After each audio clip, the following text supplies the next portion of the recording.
Kini ba nga itong mga higala nga mga Katolik, fay defender sa simbang Katoliko, pagagahi gyud ulo, mga igsodo, mga higala, ayaw mo kasuko.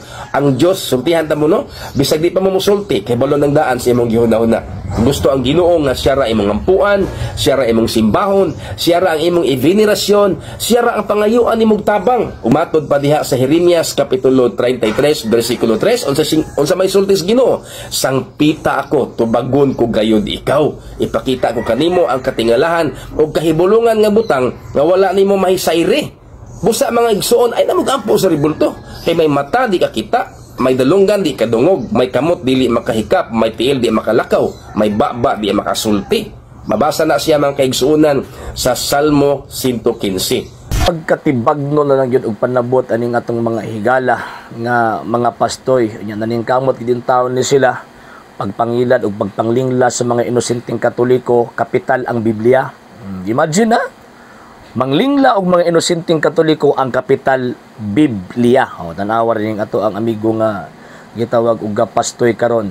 Number 1 ana siya mga gahi daw ga ulo ang mga defensor Katoliko. Kamo ra may gahig ulo, dugay ka mo pasabton. Nya pagkaman kanang inyong issue not less than 1,500 years or not less than 1,000 years na gitubag sa simbahan Katoliko. Nya kamo pagay mo kaabot siguro 50 anyos ng inyong sekta. So kapila sige balik-balik ang simbahan Katoliko, sige tubag sa inyong mga atake, pero ngayon di mo makasabot kay sumala pa ni San Pablo kay ang inyong panabot, ang inyong panguna-una, ang inyong gitawag og tama nga panguna-una gitabunan sa hari aning kalibutan na. Manang giingon ni San Pedro, 2 Pedro Kapitulo 3, versikulo 16, may mga butang nga lisod sabton sa mga gisulat ni San Pablo nga ginatuis sa mga walay alamag ug mga matutuhon sama sa ilang gihimo sa ubang bahin sa kasulatan. O tanawa ra gud nga naman kaingon man ta nga tinumutomo ug sayop ang pag-interpret man kag ang ribulto sa mga Diyos gihimong ribulto sa mga santos.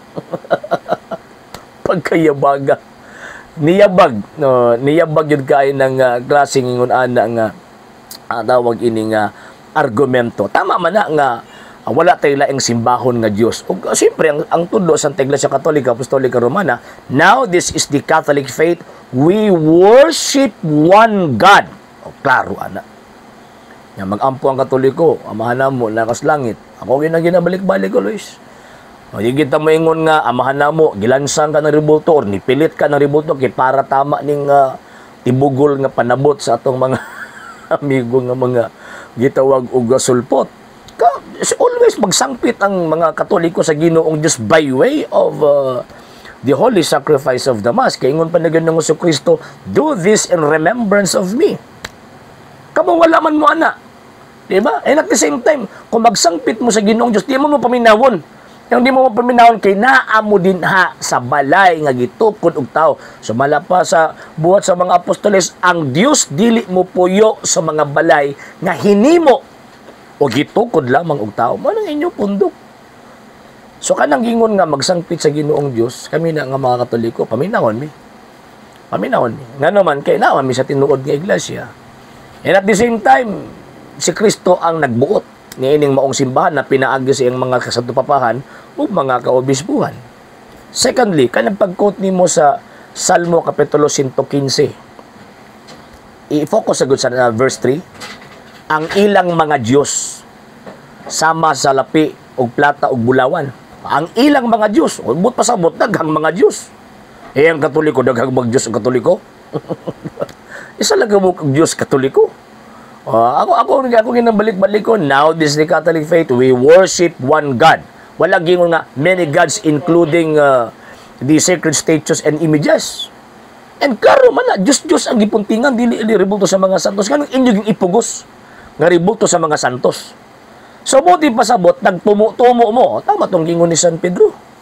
Kini mga tawhana, naghimo og mga tinumo-tumong mga sugilanon.